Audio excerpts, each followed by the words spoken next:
Christmas ഗീതങ്ങൾക്കൊപ്പം ചുവടുവച്ച് കൊച്ചുകുട്ടികളും മുതിർന്നവരുമായ നൂറുകണക്കിന് സാന്താക്ലോസുമാർ തിരുപ്പിറവിയുടെ വരവറിയിച്ച് കഥകളുടെ സുൽത്താന്റെ നാട്ടിലെ രാജവീഥികൾ ആത്മഹർഷമണിയിച്ചു. ഭൂമിയിൽ സമാധാനം എന്ന പേരിൽ തലയോലപ്പറമ്പ് മേഖലയിലെ 20 ക്രൈസ്തവ ഇടവകളുടെ സംയുക്ത ആഭിമുഖ്യത്തിൽ തലയോലപ്പറമ്പ് സെന്റ് ജോർജ് പള്ളി മൈതാനിയിൽ വിപുലമായ ക്രിസ്മസ് ആഘോഷത്തോടനുബന്ധിച്ചായിരുന്നു സാന്താക്ലോസ് നഗരവീഥികൾ കീഴടക്കിയത്.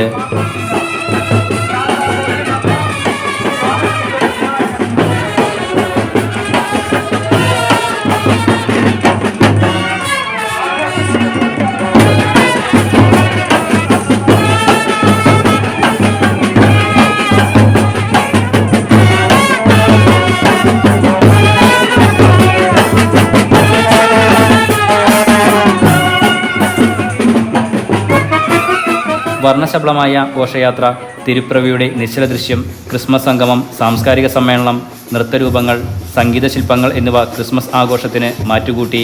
Vaikom DySP Sibichan Joseph Christmas Santa flag off ചെയ്തു. തലയോലപ്പറമ്പ് ആശാഭവൻ സ്പെഷ്യൽ സ്കൂൾ അടക്കം ചടങ്ങിൽ പങ്കാളികളായി. തുടർന്ന് നടന്ന സ്നേഹസംഗമത്തിൽ ലോകസഞ്ചാരി സന്തോഷ് ജോർജ് കുളങ്ങര ദീപം തെളിയിച്ച് ക്രിസ്മസ് സന്ദേശം നൽകി. General convener reverend doctor Benny John Maramparambil, professor Pious Kuttopparambil, Johnson Antony Kochuparambil, programme committee ഭാരവാഹികൾ തുടങ്ങിയവർ ചടങ്ങുകൾക്ക് നേതൃത്വം നൽകി. സ്വാതന്ത്ര്യത്തിലേക്ക്, ആ സ്വർഗത്തിലേക്ക് ഞങ്ങളെ ഉയർത്തണമേ എന്ന ഭാരതത്തിൻ്റെ മഹാകവി ടാഗോർ പ്രാർത്ഥിച്ച അതേ പ്രാർത്ഥനയോട് ചേർന്നാണ് ജാതിയും മതങ്ങളും കൊണ്ട് മനസ്സുകൾ ഇടുങ്ങാത്ത സ്വാതന്ത്ര്യത്തിൻ്റെ വിഹായസിലേക്ക് ഞങ്ങളെ തുറക്കണമേ എന്ന് ഇന്ന് നമ്മൾ പ്രാർത്ഥിക്കുന്നത്.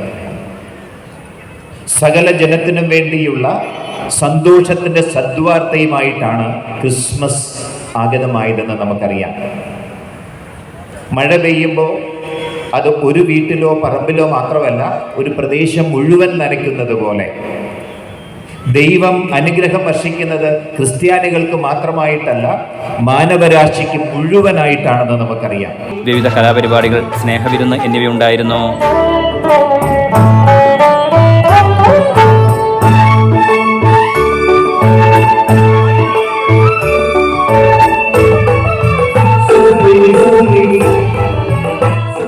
Enlight news, Vaikom.